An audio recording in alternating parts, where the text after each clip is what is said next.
What's up, everybody? This is Derek with the Z League, joined by. Hey, it's Zach. We are here to talk about our upcoming tournament, the Midwest Melee. Getting you all back up to speed. I know that the people in the league will be a lot more familiar with some of this, but some of you I know are not parts of the league or haven't played a ton in recently in the last 10, 20 years, whatever. And we just want to make sure that everyone's kind of on the same page, so that everyone's primed and ready to kind of get back in the driver's seat. So, without further ado, there's a lot to cover.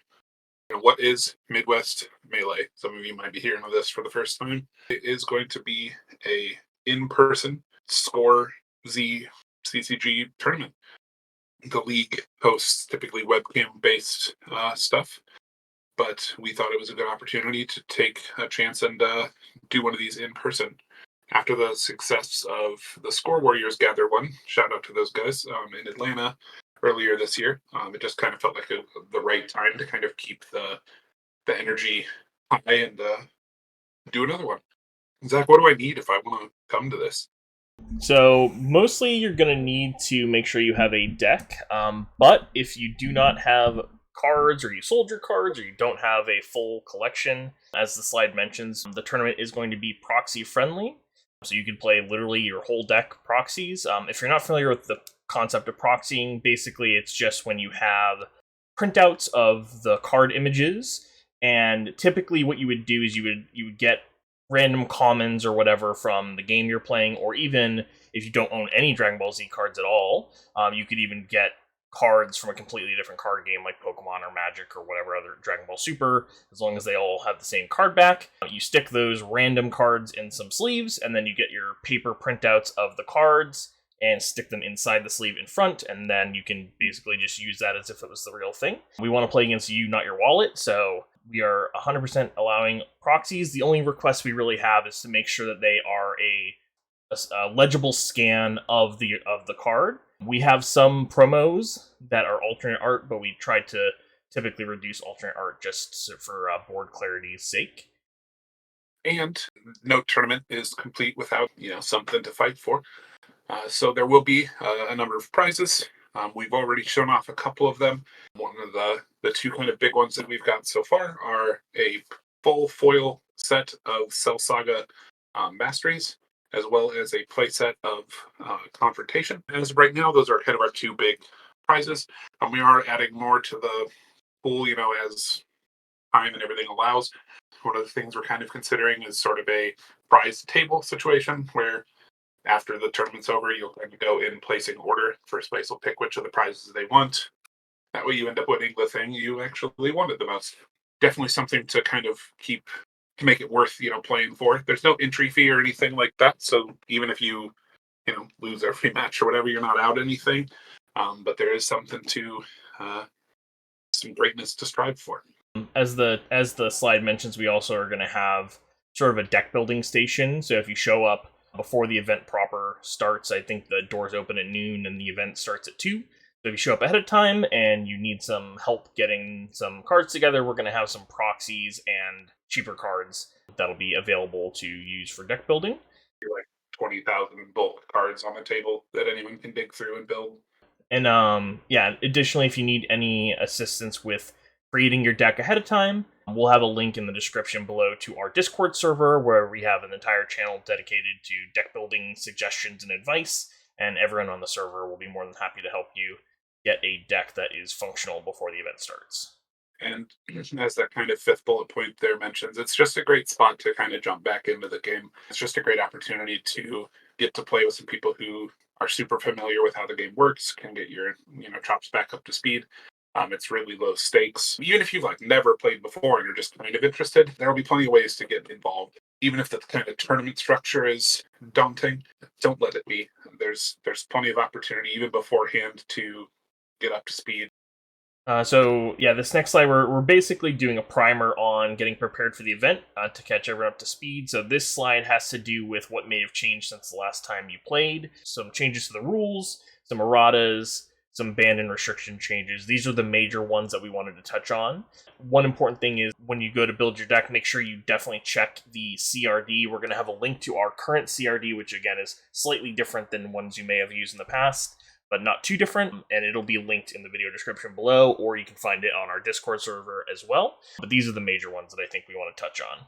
And first off, and most important, this is a change that was implemented kind of years later, but your Sensei deck now can include any card. This is a big change for people who have only played like right up to the end of the game, but any card can go in your Sensei deck. Cards that say Sensei deck only on them still have to start in your Sensei deck like they always did. But now you don't have to have Sensei deck printed on the card for it to be included in one. Every card in the game can go in there. The only other thing to mention with that is that you can still only have the maximum number of copies of a card between your Sensei deck and your main deck. So you couldn't have like 3 Trunks Energy Spheres in your main deck and 3 Trunks Energy Spheres in your Sensei deck. You could only have 3 total between the two of them. This is really just biggest with it turns your Sensei deck into a little bit more of a versatile sideboard. It gives you more options for covering your butt in bad matchups. The next would be the league only cards. So there are some cards from the character seasons that were released, like the Goku season, Vegeta season cards. Many of them will say league only on them. Those cards used to not be playable. Those cards are now all completely legal to be used. The only exception is if a card says league and tough enough only, or just tough enough only on it, or is printed in the tough enough set.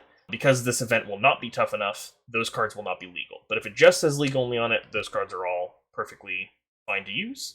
Supreme Weskai is a big one. This card, I believe, was banned during the Retro era, so if you didn't play during Retro, you wouldn't know this, but Supreme Weskai is banned. One change we finally pulled the trigger on, Krill's Concentration and Piccolo and Heroes Gather are now restricted, which just means limit 1 per deck. Yep, and that goes hand in hand with Hercule's Amazing Techniques. So this card, because of the Sensei deck changes, you're allowed to play any card in your Sensei deck. So Hercule's Amazing Techniques, before it was semi-restricted to 2 copies per deck, would previously allow you to do things like play a limit 1 per deck attack in your Sensei deck. That was normally you wouldn't be able to do that under the old rules because you couldn't put any card in your Sensei deck, but now you could put, say, something like Energy Lob in your Sensei deck, and then with Hercule's Amazing Techniques, you could play 3 or potentially 4 copies of that, and then in combination with Krill's Concentration and Piccolo and Heroes Gather, it would basically give you extreme access to some cards that are supposed to be limit 1 per deck. So these 2 hits are sort of a 1-2 punch to try to curb that interaction.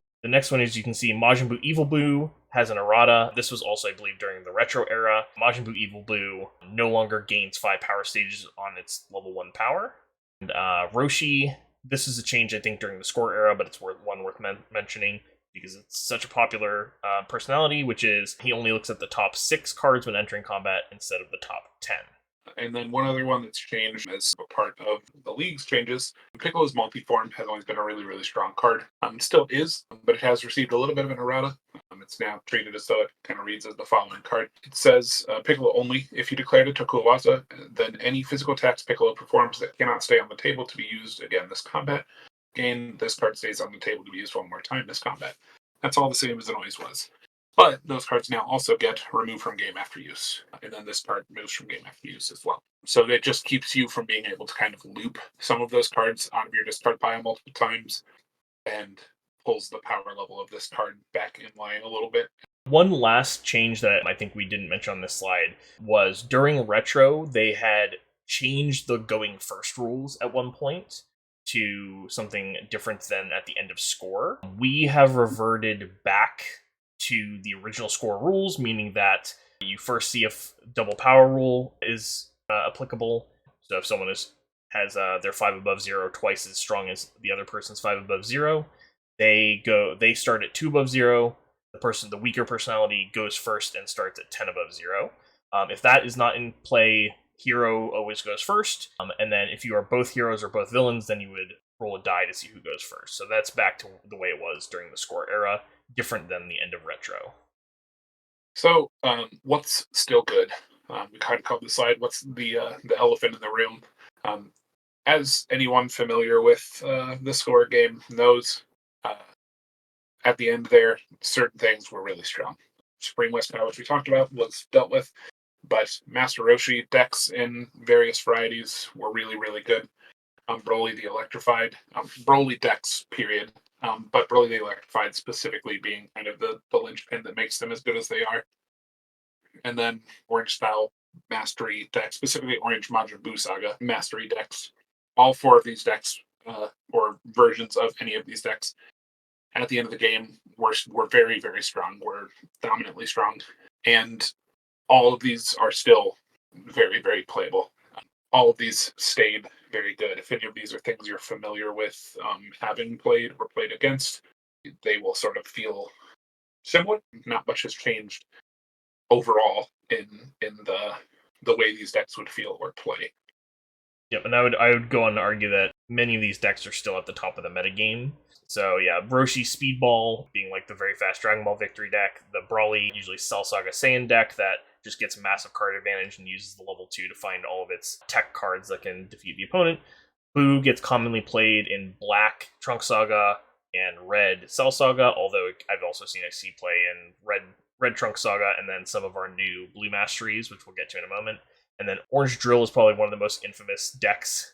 The famous OVA or Orange Vegeta's Assault deck, where you build up like a very sort of prison-style board of drills that protect you from dying, protect the other drills from getting discarded, and then you win with one big combo finish using Orange Vegeta's Assault and Orange Joint Restraint Drill during combat to kill them all in one big long chain. Definitely you want to be prepared for these decks when you're going into the event, because these are some of the, even with some of our changes, these are still top dogs, I would say. Yeah, there's plenty more to talk about, which we'll cover some more of this in a minute, but all of these are things that you should still know exist and should be still very prepared to face. But something has changed, at least with this league here, and it's something called NewZ. It's abbreviated as NZ, and it's community-driven fan content sets, sort of similar to Panini's Fanzy community. We have a design team, playtesters, etc., who kind of do the same sort of thing. We play this game literally every day. We'd still run tournaments. We just do casual games, stuff like that. So in an effort to keep the game as fresh as we can, instead of just playing the same solved game for years and years and years, we have pushed some new cards into the meta to help mix that up a little bit. As it says in this second bullet here, it has introduced 201 new cards to the game. Not all of them, of course, are making waves or anything, but there are a bunch that are worth knowing exist. These sets come out a couple times a year. We do them on the 21st of June, 25th of December.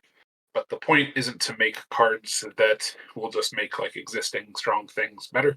Of course, there are some cards that are like just good or whatever that kind of go into stuff, but the point is to make cards that specifically elevate weaker decks to kind of be on a similar power level to the really strong ones, or things that are like tech answers to those decks.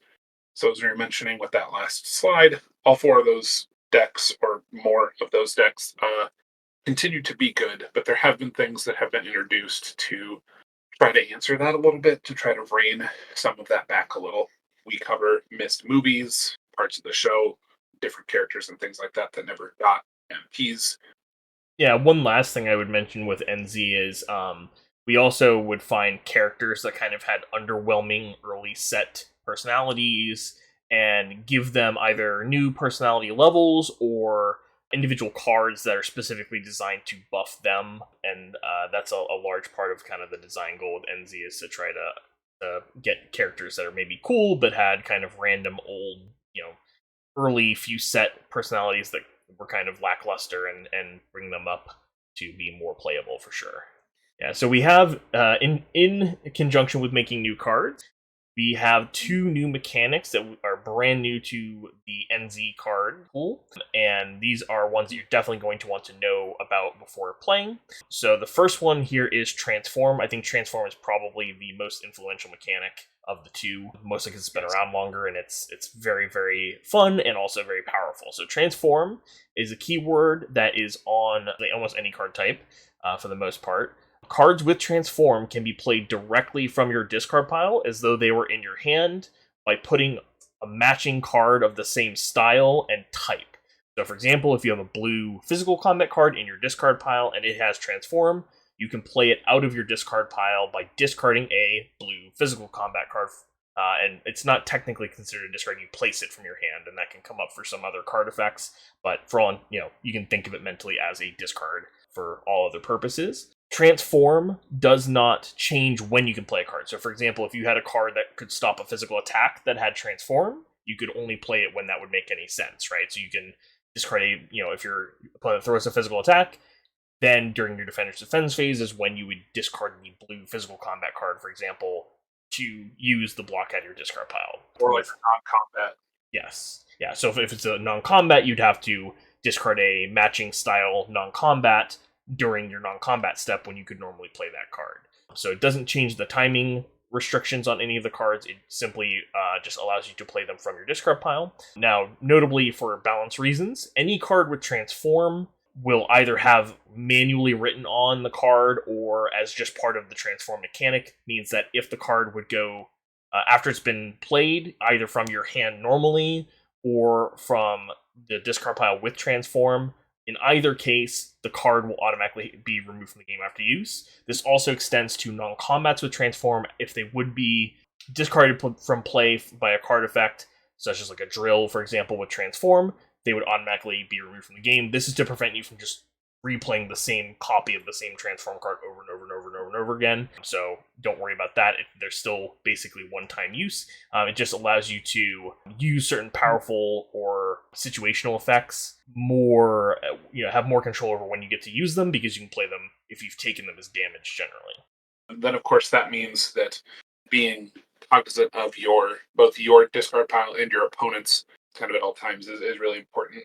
Discard pile hate is at a premium more than it kind of ever was, just because anything that sits in a discard pile with Transform is an increasing toolbox.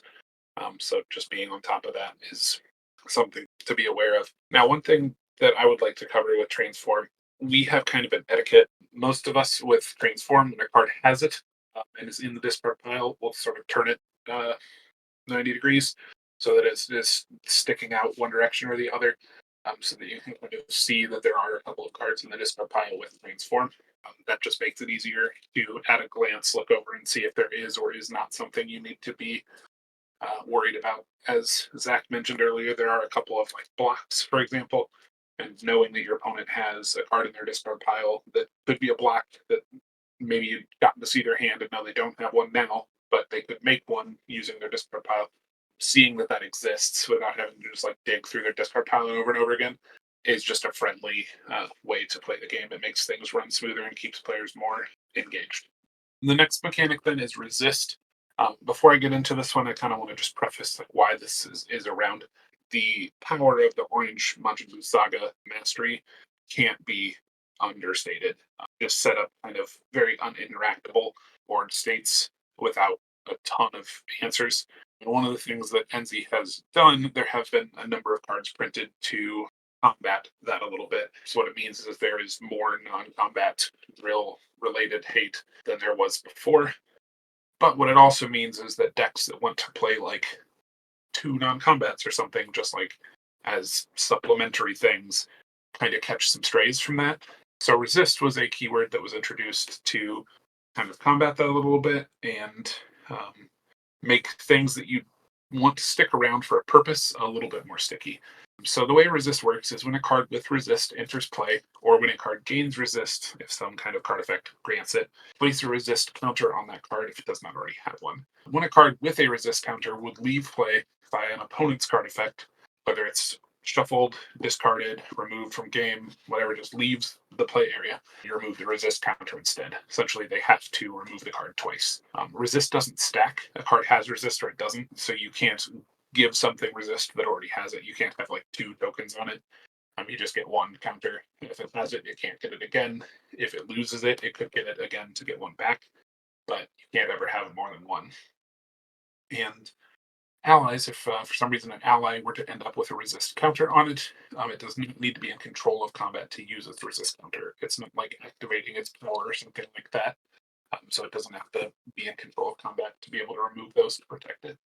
And then I guess the only other thing to mention with resist is for things like drills with resist, if you advance a personality level, resist does not protect it, even if your opponent's card makes you advance the level. It has to be directly removed by an opponent's card effect to be saved by the counter. Same idea if you have a card that would discard your own card, such as Carpet Attack Technique. If you had a card with resist, it would not be protected from your own card that discarded it for a beneficial effect because it's got to be your opponent's card effect, not yours. Yeah, I think that kind of covers both the mechanics. This slide here is just sort of an example of two of the cards that have this type of effect. So Blue Colossal Throw here is one of the more impactful new cards and has helped Blue a lot. Blue has historically always kind of struggled with hand advantage, action economy, things like that. So we wanted to kind of give them a little bit more oomph in keeping up with some of the decks that have more access to that. So this card has Transform. It's a physical combat card. It's a physical attack doing +3 power stages of damage. It lowers your opponent's anger level, and then if successful, you can search your discard pile for a blue style card that isn't this one and put it into your hand. Then you're moved from the game after use. Grabbing any card is really strong. Anyone that knows Red Axe Heel Kick knows that that card is great. However, red is also much better than blue. So this card, while it doesn't just get an attack like that one does, it's a little bit more versatile. It still has to be successful. Because it has Transform, it's also way more telegraphed. You don't have to wonder if this is going to come out of your opponent's hand. It's in their discard pile and you can see it, so you can kind of know to hold a block. Obviously, this card's still great, and Transform gives you a lot more agency on when you can use this kind of effect. It just gives you a lot more opportunity to kind of keep yourself in the game with a typical blue hand, which is going to be smaller and generally less effective than a lot of other hands. Red Channeling Drill is our resist example. So this is a drill that once per combat, if you have 2 or more anger, you can lower your anger back down to 0 to stop physical or energy. Resist was sort of added onto this card and other cards like it because these are cards that need to sit and play for a few turns to get value out of them. But because the environment had become very, very anti-non-combat, anti-ally because of all of the especially because of all the orange decks, you just sort of need a lot of cards to fight those decks. Cool drills like this that would be fun to use, but need to stay around to really get any sort of value to be worth playing would sort of just get cacked immediately after playing them. Resist lets them stick around long enough for you to sort of feel like you got your value out of them without making them just completely unkillable. So this is a good example of that. So going a little further into one final new mechanic, we've introduced something called levels. These levels can only be reached via a specific additional card. If your stack includes one of these locked levels, it's considered to be part of your stack for MPPV. It's considered like you have 5 levels, but it isn't considered it isn't considered in play for any other card effects, game mechanics. If a card were to level you up to your highest level, let's say Goku's Farewell, for example. Goku's Farewell or Apocalyptic Battle or something like that, this level 5 isn't visible to card effects like that. And the levels below these are considered to be the level below this is considered to be your highest level. So if you have this Goku, your level 4 is your highest level for any card effect or game mechanic otherwise. And despite being able to hop to this, you can't play a 1 through 3 and then still be able to hop to 5. You still have to have a 4 in your deck. The way this Goku works, first thing you would need the God Key Ritual. It's a non-combat. You play it, you activate it during combat. You can't win by MPPV. Discard the top 5 cards of your life deck. You may then advance your personality to any level with Super Saiyan God in the title. Your opponent skips their next attack or attacks phase, and then away from game to use. So you level up and then go use your personality right away. There's a Goku and there's a Vegeta. Goku is a little bit more meta impactful, so it's the one that we wanted to kind of showcase here. He does have a parenthetical effect, which just says you can't get to this level without God Key Ritual. And then if your power rating is 0 at the end of combat, you lower your MP to level 1. You can't redirect damage to allies, so you can't just use allies to stay above 0 forever. But all of the kind of God levels, both of them have this effect where if they get to 0, they get D-level. He then has a power, focused energy attack, or prevents all of the damage from a physical or energy attack, and then draws a card. Obviously, really strong power. It does take some work to get set up. You got to play it on combat. It's got to stick around long enough to use. You got to burn 5 cards out of your life deck. And if you get hit to 0, you lose this level and you got to do it all over again. definitely something to be cognizant of if you were to run into one of these levels or be interested in building with them yourself. And we just felt it was really important to know how these work. For another example of a locked level, we have the Piccolo Fused. Basically, Piccolo Fused is supposed to represent the Piccolo and Kami fusion. So you, similar to the Super Saiyan God versions of Vegeta and Goku, you can only advance to this level via Forbidden Fusion, which is the card on the right. This card also counts as Kami Fused and can be in your MP stack if you are Kami. So basically you can use this as Kami level 5 or a Piccolo level 5. Kami is a new NZ card, so feel free to check out what he can do in the link in the description. So Forbidden Fusion, Piccolo and Kami only. Similar to God Key Ritual, you cannot win by most powerful personality victory because we're skipping right to 5. You can remove an Namekian Heritage ally control and the bottom 5 cards of your discard pile from the game. If you do, advance to Piccolo Fused. Piccolo Fused is a little different than Godku and Gogeta in that it counts as a fused personality, so cards that care about being fused care about this personality, and you cannot be de-leveled because you are fused. So, for example, if your opponent has Cell's Threatening Position, that will not lower you off of this level. They'd have to play a dedicated card that would defuse you, like, I think it's like Majin Buu's Stomach or something like that, the location or battleground, as one example. And then his constant combat power, your opponent plays with their hand revealed. The first time you take damage each combat, raise your MP to its highest power stage, or shuffle the top 4 cards of your discard pile into your life deck. And very similar to Godku, he starts at a pretty high bracket, and then he sort of rapidly falls down the bracket as he goes down, kind of balance out the fact that you can skip right to him. And there are only 3: the Super Saiyan God Goku, Super Saiyan God Vegeta, and Piccolo Fused. So it's not a huge thing. You've got to learn like 40 of these. It's just those 3. So, kind of mentioned, the NZ cards are supposed to just kind of freshen the game up, and therefore you're going to kind of course, see some of them played against you. A deck doesn't have to have them. Don't take any of these going to next slides as like you need to run this, because we have people who don't play them at all in the league, and even people who have won running 0 of these cards. So they're not like power crept out of existence. Like they're not crazy prepped or anything to where like you're required to have these in your deck. However, that of course doesn't mean that you shouldn't be prepared to face some of these. Some of them are quite good, and some of them are, if not necessarily good, more interesting than some of the things that you would have used to be able to do. So people just like to play them because they're kind of more fun. Just being aware of them is good advice. It's, as there's 200 of these, it's definitely going to be worth checking the link in the description to go read through those on your own pace. But there are a number of cards that we think are like, of the ones that like exist, these are the ones that we think will definitely show up. So we're going to go over a few of these in the next few slides of things that we just think you should know exist. There are plenty of other ones that are good, and I think you should go read all of them just so you don't get blindsided by anything. But if you weren't going to go read, weren't going to go do any kind of extra homework, these are the ones that you should take some notes on. So Blue got an enormous buff from NZ. One thing at the very end of Score Z is that outside of the Roshi Speedball deck, which is blue in name only, it plays maybe like 3 blue cards. Blue was a very underwhelming style, mostly because its individual card quality was pretty low. Some of its masteries were actually pretty strong, like Cell Saga Mastery strong, Majin Buu Saga Mastery strong, etc. But the individual card quality was pretty low, so blue was a big focus for us for NZ. I would definitely say Blue Colossal Throw is probably the biggest sort of poster boy for blue being much better. We talked a lot about this card in the transform section. A couple other things worth mentioning with this card, because it is a card with throw in the title, there's a couple cards that can actually go find this card even more easily than just it being discarded by damage. So for example, Majin Buu's Chokehold, if successful, is a physical attack that can go find a card with throw in the title. Because blue has a few other playable cards with throw, this was a really specific design decision to make this card also have throw in the title. So you can have a little package with this, things like blue round throw, for example, a couple other NZ cards to sort of give blue a sort of centralized plan around that package. Blue Enlightened Mastery is a really fun mastery.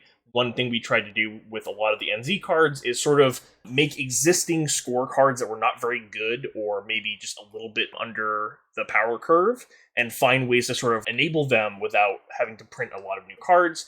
Blue Enlightened Mastery takes the fact that 80% of blue cards during the game randomly had anger lowering effects stapled onto them, but oftentimes anger lowering effects don't do anything unless your opponent happens to be a very anger focused deck. They're sort of not as valuable of a thing that your card can do, unlike gaining an anger, which is a little bit more proactive. So we made the entire Blue Enlightened Mastery around that idea. So it allows you to basically use cards that would lower your opponent's anger to raise your anger instead. Also, if your opponent does have 0 anger, you could also, instead of lowering them in anger, power up to full and draw a card. Blue notoriously had very, very bad card economy as far as having extra cards to draw, unlike styles like Saiyan and Namekian, which draw lots of cards, even red with things like Red Axe Heel Kick, and then black can discard cards out of your opponent's hand, so orange gets drills, which sort of act like extra cards that they can use. So blue is really the one style that didn't have a lot of that. This mastery really is very useful on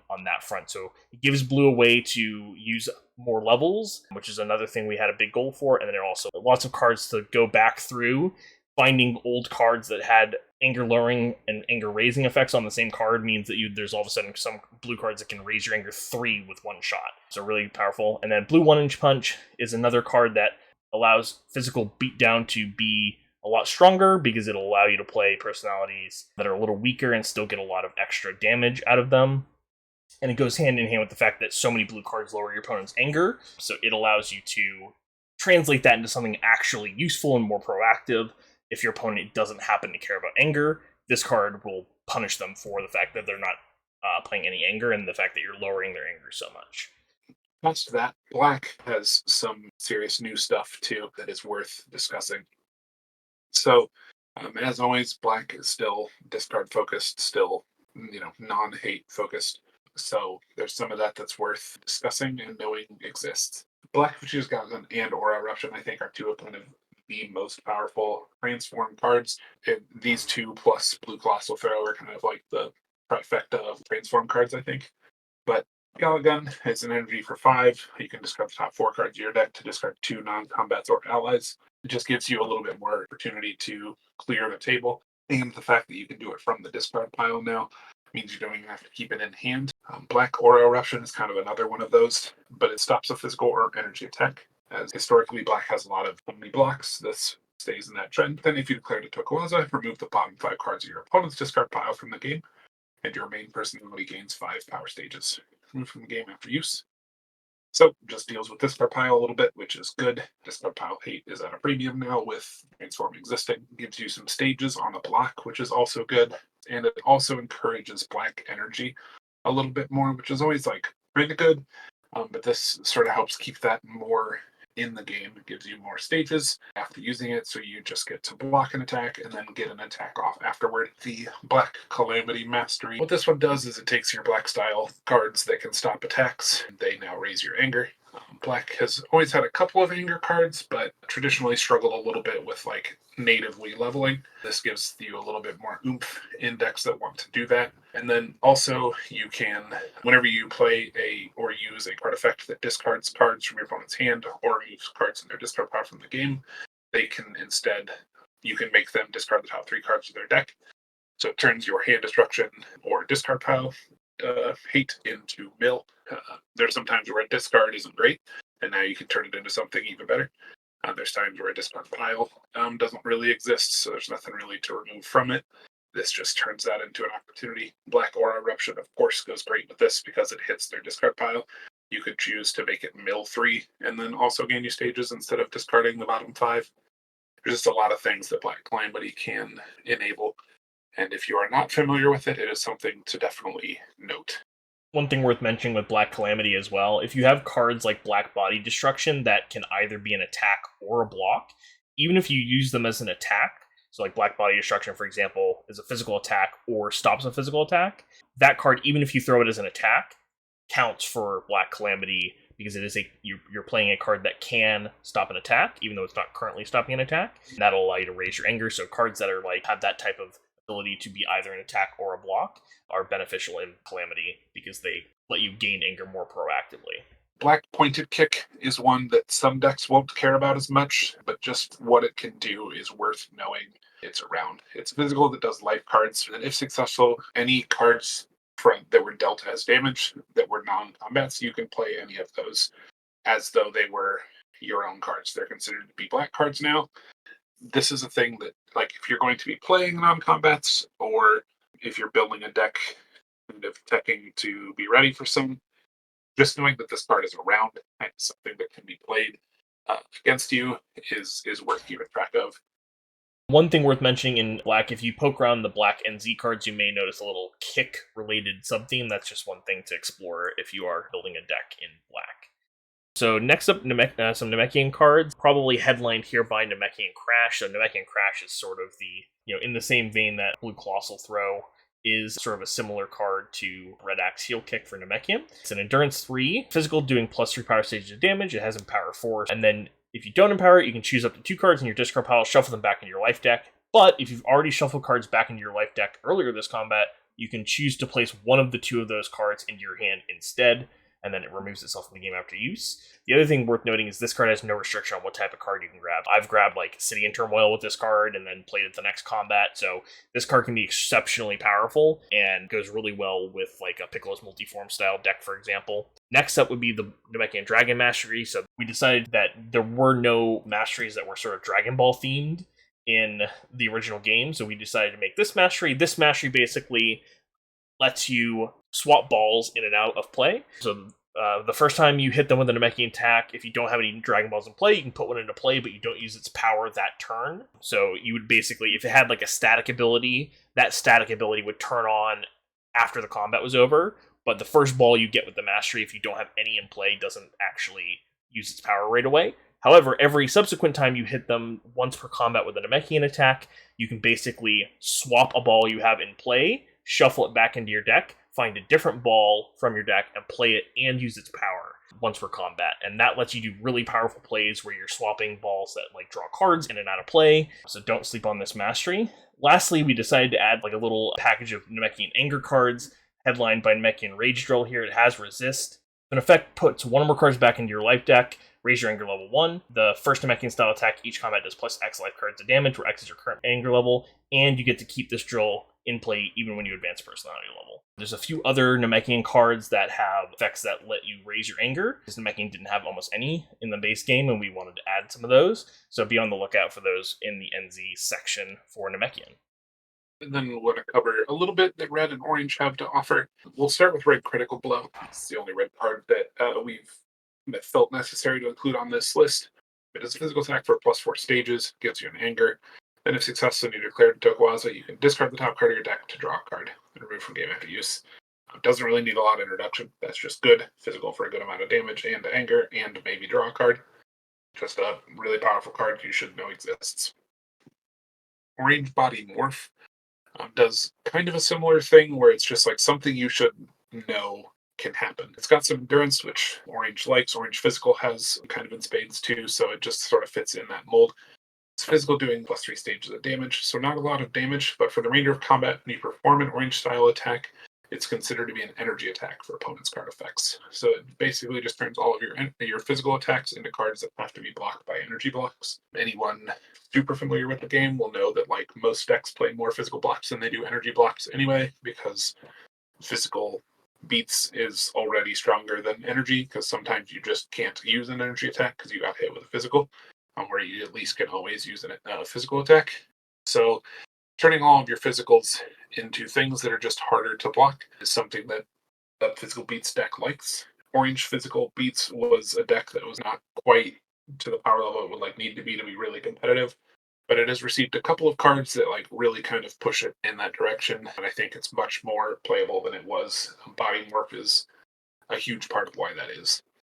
And then the last one that we want to talk about here for this slide is Orange Ginyu Force Flash. This is one of the cards that we mentioned a few slides back where sometimes a stack kind of just does a thing that's not particularly cool on its own or whatever, but with the introduction of like 1 or 2 cards can kind of make a whole new archetype out of. This is one of those situations where one card turned that deck into something playable. So it's got Transform, which makes it always more accessible, but focused energy attack doing X life cards of damage, where X equals 2 times the number of allies you have in play. If you force your main personality, this costs 0 to perform. If successful, search your deck or discard power for an ally, place it into play at 3 above 0. Remove from game after use. So again, something that the Ginyu Force stack does is they are considered to have 4 allies in play because you've got the whole crew. So you've already got 4 guys there, which means this is just off rip and energy for 8. This couples really well with a battleground location card called West City that gives you an additional 4. With just that location in play and the Ginyu Force stack, you can make this like an energy for 16, which is like crazy huge. Cost 0 is nuts. And if your opponent's playing orange Ginyu Force, then you just sort of know, okay, the second I draw an energy block, I'm just going to grip this with my life for the rest of the game. That's just sort of that's what you need to do against this kind of card. But another one of those that if you didn't know this existed and your opponent was playing orange Ginyu, you're like, oh, that's weird. And then they just windmill this down and hit you for energy for 16 that costs 0. That would be a frustrating thing. So here is some freestyle cards. A lot of these are very techy and sort of answers to different things in the metagame, and then the last one is sort of a buff to an underplayed personality group. Freeze's Deception. So this card is a combat. It's unaffected by constant combat powers. This makes you discard 3 cards from your own life deck, but you advance your opponent's main personality 1 level. Notably, this is not anger, meaning cards like Winter Countryside that stop players from gaining multiple anger don't interact with this card. This card also is unaffected by constant combat powers. This is because of the notorious Gogeta Settle Down level 2, which prevents players from using combats.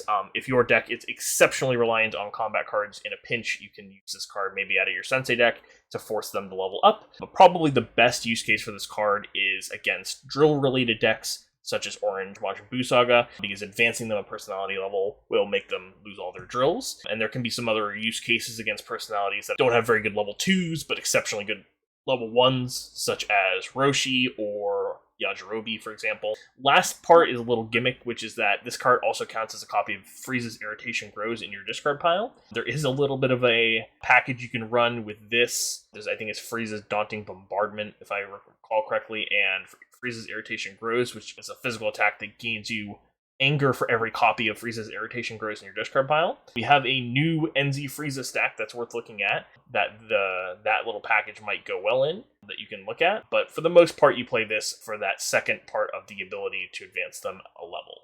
Heroic Deeds is a card that we were inspired from a virtual card from Retro Group. It's a hero's only energy attack, and it can shuffle any card in play into its owner's life deck, with the exception of main personalities, Dragon Balls, Senseis, or Masteries, which are not affected by this. Notably, things this can hit, obvious things like drills, non-combats, and allies, but some other sneaky things such as cards that are attached. There are some cards that are attached, such as Red Thunderclap, where if they're not attached to a personality, there's no other way in the whole game to get rid of them, except for this card. This card can shuffle cards that are attached. If your opponent has a card that stays on the table, such as Red Shattering Leap or Saiyan Destiny, this card can shuffle away the second use or third use of that card. So there's a lot of really powerful tech uses for this card, and it's heroes only because it was sort of a counterbalance to Android 19's Energy Burst, which villains had access to, but heroes didn't. To really shore up freestyle decks, Hero Freestyle had a really hard time dealing with non-combats especially. Notably, this also gets around things like Orange Focusing Drill, because you can actually just target other things, because Orange Focusing Drill only stops them from being discarded or removed, but not from being shuffled back into the deck. So that's definitely one that if you're a hero, you at least want to consider in your Sensei deck. Lastly, we have the Van, which is one of my favorite cards we've made. The Van, also considered to be named the Car for card effects. If you're familiar with some of the Android cards from Cell Saga, they, especially Android 17, have various effects that care about the Car being in play. Unfortunately, the Car is just not that good of a card. This card, as you can see, while attached to your Android 16, 17, or 18, when entering combat, you get to draw a card, and you can only have one of them in play at a time. So this is a much more beneficial card to have stick around and play for long periods of time. You're not going to feel as bad. Android 17 is especially notable with this card because 2 of his level 1 personalities go and find copies of the Car, which this counts as. The other thing is, this part of this parenthetical is this card's considered to be a location for card effects instead of a non-combat while attached. So this means that once you get this card attached, if your opponent has to play a card that specifically can discard or remove a location from play. So if your opponent just has a card that says discard on combat, if you've already gotten this attached, that card can't hit this card. The other important thing that's a rules thing is that this effect doesn't make it so that this card is discarded when a different battleground or location comes into play. It's only for card effects, so just playing a new battleground or a new location does not affect this card. You have to have specifically one of the handful of cards that can discard a location, or something like Heroic Deeds that could shuffle this card back into the life deck. But definitely, especially Android 17, but definitely 16 and 18 can take a huge benefit from this card and the card advantage that it supplies.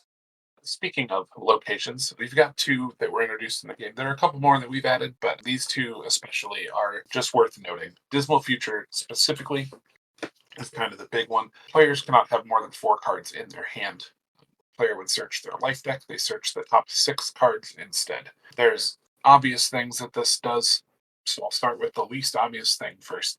When players search their life deck, they search the top 6 instead. Little buff that this does, cards that search like the top 3 or whatever, for example, like the high-tech Majin Vegeta level 1, could now search the top 6. So there are some cards that will now search more cards than they might have before, but generally, it's going to prevent things like Broly Electrified, Gohan level 2, Cell level 2, Fatherly Advice, things like that will just go search your deck for any given card.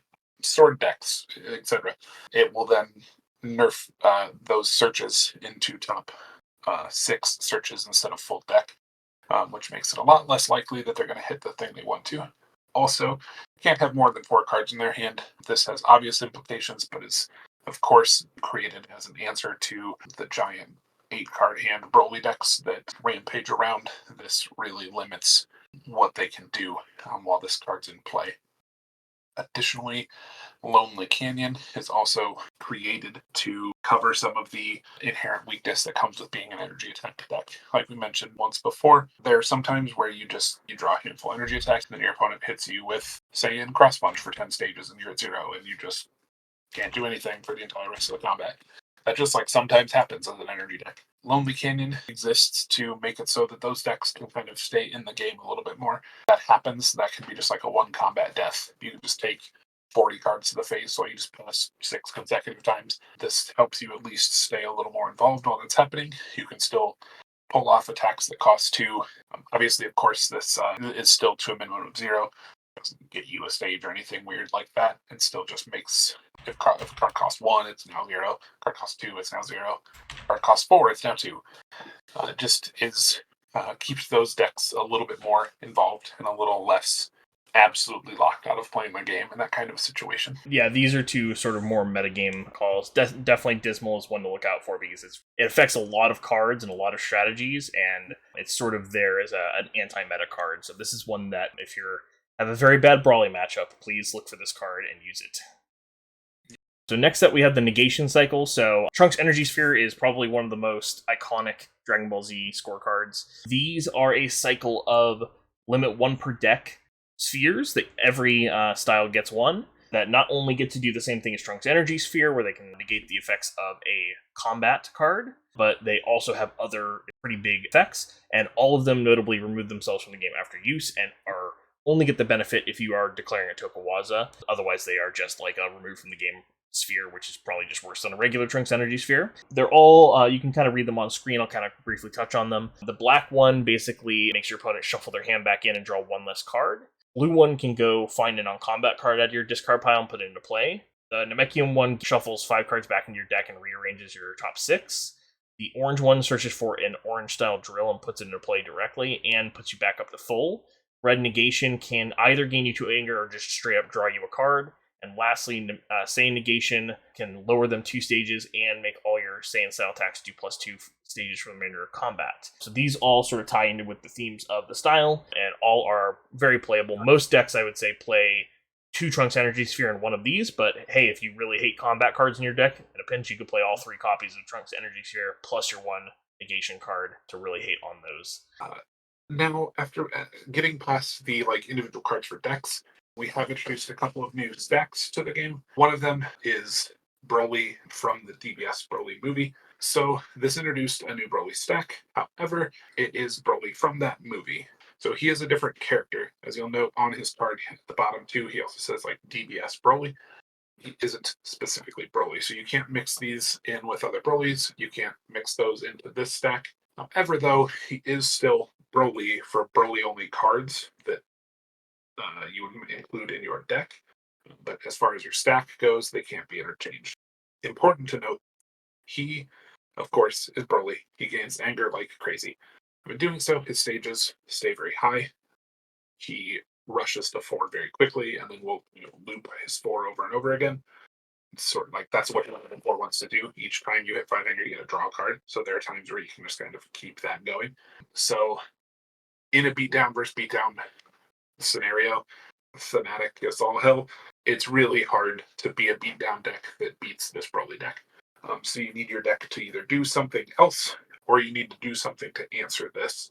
Because he gains anger as quickly as he does, it means he refreshes his stages a lot, which means it's really easy for him to get around any kind of beatdown and stuff that you do and just generally have more usable stages than the average beatdown deck.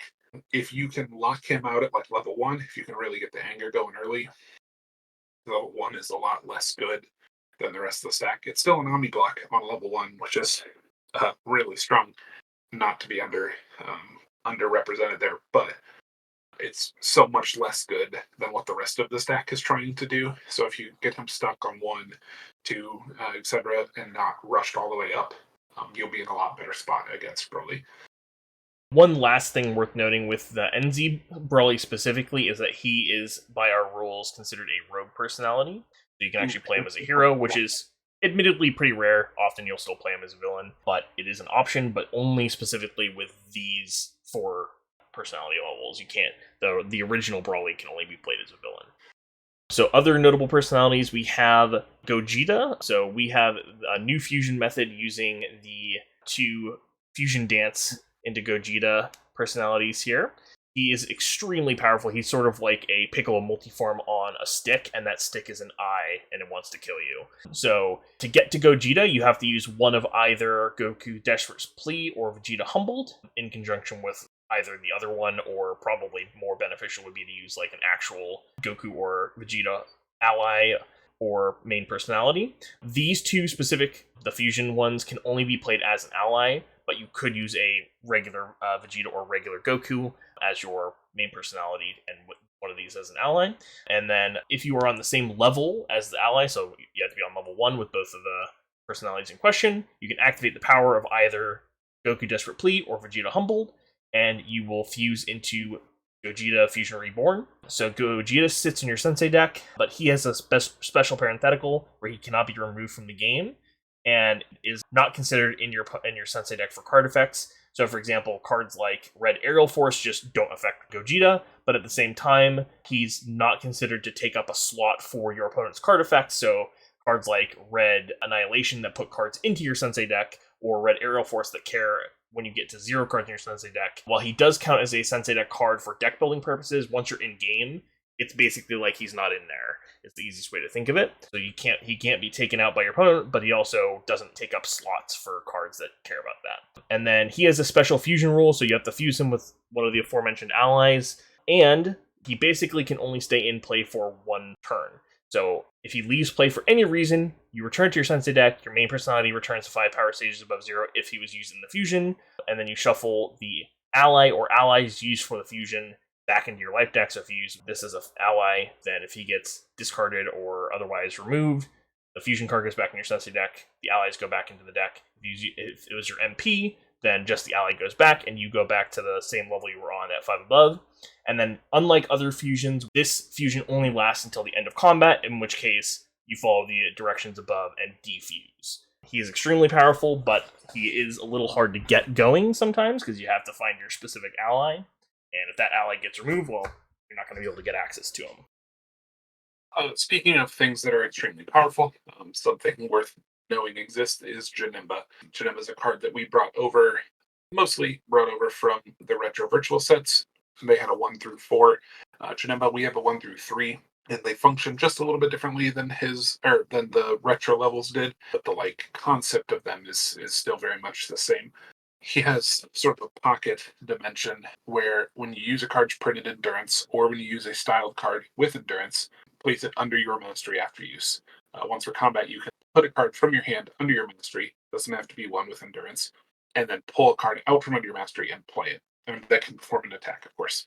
That card then gains a read from game after use, so you can't keep looping those. But it just means that he can tuck all kinds of different stuff under his mastery to be this kind of perfect hand that he can toolbox out of whenever he needs to. So it's really worth knowing that this exists. He's got a huge power level. Obviously, from the very end of the series, He's going to be big. Facing Super Saiyan 3 Goku and Gogeta, he's obviously got a huge level. That part level just kind of continues on to his level 2 and 3. His level 2 is also good, and then his 3 lets you pick either his level 1 or 2 power. So it all kind of stays relevant the whole time you're the stack. But just knowing that throughout the course of the game, they're going to be piling things under their mastery that they can then pull out at a later time to use on you is really, really strong. This works super good in a black deck where they can tuck away like good hand discard cards to hit you when it matters more. It works really good in a red deck to get anger or axial kicks when there's a better attack of discard pile, like things like that. There's all sorts of things you can do with this. Orange is of course a great place for it because there's a billion orange physicals with endurance, so you have plenty of options to like get them under there on their own without taking extra steps. Just really worth knowing that this card exists. One last little rules thing with this card, despite the nomenclature we used in the slide that we said hiding them, the cards are face up under the mastery, so both players have access to look at them. Right. So you'll be able to know what's coming, but it is important to know that you can't, the player who's playing Jamemba can't hide them literally face down from you, because some other cards in other games that are kind of in this vein are face down. I wanted to make sure I mentioned that it's face up for actual gameplay in this game. And then here is sort of a who's who of other cards. Cool isn't always good, but basically a lot of NZ design was basically trying to find existing things that the game had in it that were just barely not playable and making them good enough to be played, and that can come in a variety of ways. So we have a few different things here, such as new personality levels like Goten, who is sort of a Kamehameha tribal personality that lets you play all those Kamehameha cards that care about how many Kamehamehas you have. Bulma's Ingenuity Drill goes really well with Kid Buu Saga level 1 that cares about Bulma named cards leaving play, which there were a few that you could use, but only if Bulma was your ally from Saiyan Saga. And if you're trying to play Bulma as your main personality, those don't work. So the Ingenuity Drill allows you to use those as well as give cards that stay on the table count as Bulma named cards, meaning that you get to do all sorts of mill shenanigans. Red Mighty Mass Secret is another way that we tried to implement the ability to fuse more easily. Fusion is a really cool mechanic, but if you've ever played the Score Z game, you know that fusion is dog shit, basically, because the cards that allow fusion to happen are too clunky, and they're really difficult to pull off. Red Mighty Mass Secret basically lets you use Mighty Mask and fuse directly into Gotenks, no matter which level of Gotenks you have. If you're on level 1, 2, 3 Mighty Mask, you get to fuse directly into the appropriate level Gotenks with this, and then it counts as the Fusion Dance, so you still use all the same Fusion Dance mechanics with the putting the cards underneath the Z-Sword, but this is just a easier way to actually use Gotenks, who's a super cool character, but is really, really difficult to use, especially the level 3 in the vanilla game. It's almost impossible to use that unless you have a really gimmicky deck. That probably won't effectively work very well. A few other ones, Celestial Halo would be one of the other ones that's worth noting. The Celestial Fighters are pretty cool from World Game Saga, but a lot of them, because they didn't get a lot of other support, are sort of just barely on the outside looking in. A lot of them only have 1 through 3 personalities, so this card starts the game in play. It lets you get Grand Kai out of your deck to use right out the beginning of the game, which is a huge benefit. He gives you a damage buff, as does the Halo itself. And then the Halo gives you some minor protection against 1 through 3 Anger Cheese decks, which can come up, especially with some of the new NZ stuff that we have. There's a little bit more of that than maybe there was in the original game. And some of those personalities were hard to use because you risked getting cheesed out by brawly 1 through 3 Anger deck. And because they were a little underpowered to begin with, the Halo can really help them out. I've seen Alibu, I've seen Caterpie, I've seen Moraiko, Celestial Halo decks. They're all pretty effective. You want to talk about the last couple on here, Derek? Yeah, Saiyan Best Friends Drill is one of a number of cards that we introduced within the Saiyan card pool that kind of do, like, Saiyan cares about allies as a deck concept. Isn't something that was, like, super prevalent in Saiyan before, and so leaning into that a little bit, but also Saiyan World Game Saga Mastery is a card that, exists, and that doesn't really mean much of anything to anyone in Vanilla Store. But it's a cool idea of a Saiyan deck that instead of like doing a bunch of extra damage, wants to like prevent damage. And so we leaned into that a little bit too with a number of cards that helped Saiyan both play allies a little better, but also cared more about the damage prevention aspect. So this is just a drill that prevents damage from attacks. And then also when entering combat, you get to pick one of your allies, and it can take over combat even if you're not at 0. It just helps you set some uh, fun stuff up. It also, of course, being Goku and Vegeta, you can imagine how this works great with Gogeta, being able to pick the Goku or Vegeta ally that lets you fuse, be able to have them take over combat even if you're not at 0, because you can kind of pop the fusion right away. That's very strong. And then Orange Rising Energy is sort of what we chose as kind of the poster boy of a cycle of cards. There are a lot of masteries in the game that are great. There are also a lot of masteries that just like aren't, and would just kind of never get played over some of the ones that existed. So there's a number of cards that we introduced, kind of one or two per color, that create that attach to bad masteries and do some kind of thing to make those work better. This one specifically, Orange Rising Energy, attaches to your Trunks Saga Orange Style Mastery and kind of works the best of the ones that came out. This is an idea that also originated through Retro. They have Namekian Insult that they used that attached to one of the Namekian Masteries, as well as they had another card too. We kind of just extended that, gave one to each color to each of the kind of particularly bad masteries. So just kind of keep an eye out for those as you're digging through. Just make sure you read through each one of these because they do amp up some of the underplayed masteries a little bit. Gine there also, she just has an effect that use one of your card effects has you discard a card from your hand. You can discard the top card of your deck instead to use it. Obviously, that pairs really well with Bardock.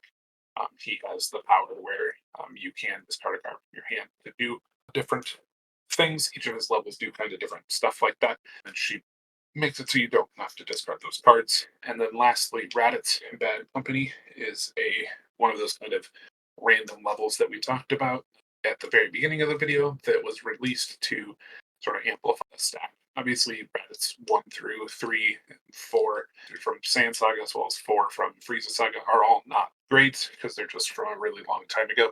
This card is introduced to kind of give you a fresh face to a Raditz deck. He uses cards that can search for drills. They can now search for non-combats as well, certainly styled non-combats. And then your styled non-combats that you play gain resist, so you can really build kind of a unique package. One of the things that he works cool in is blue. He works nice with those blue. There's a blue non-combat that performs an energy attack and it's a physical.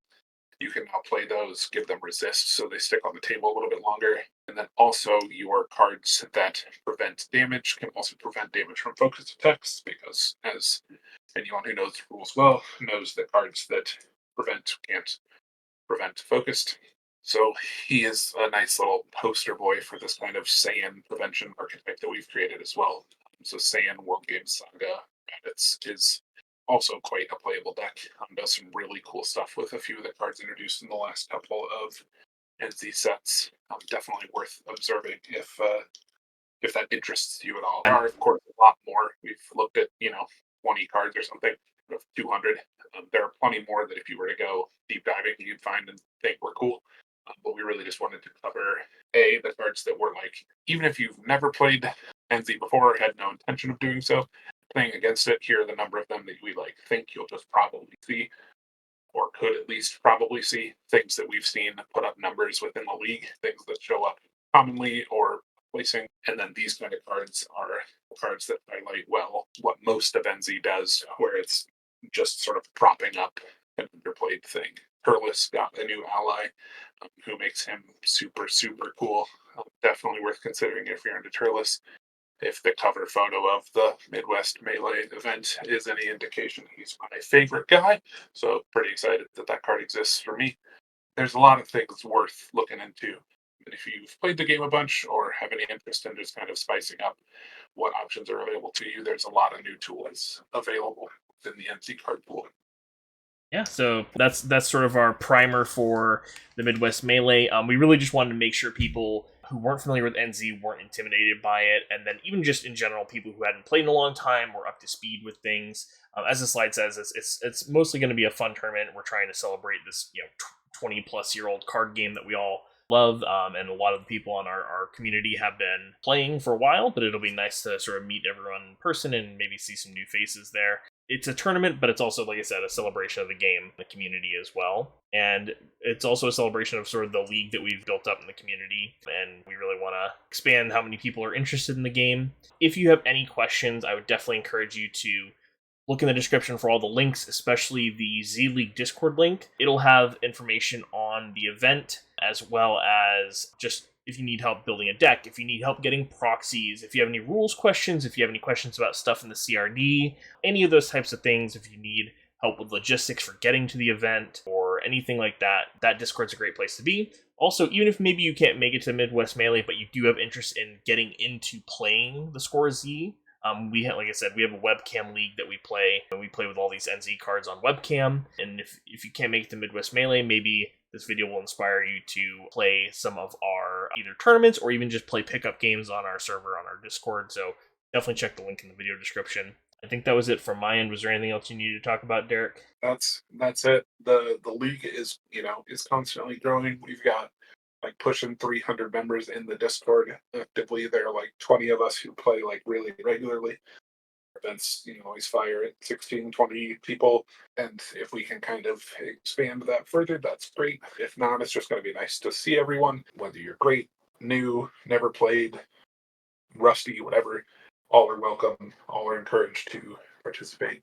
It's just a celebration of the game, the work the league has put into keeping it alive, and just how much we love the Score Z DBZ CCG. All right, I think that's it. If you nothing else, I think that's all for me as well. And All right. Thanks for watching, guys. Hope to see you at the event. We're just over a month away. At the time of uploading, we're probably like literally a month away. So coming right up. See you soon.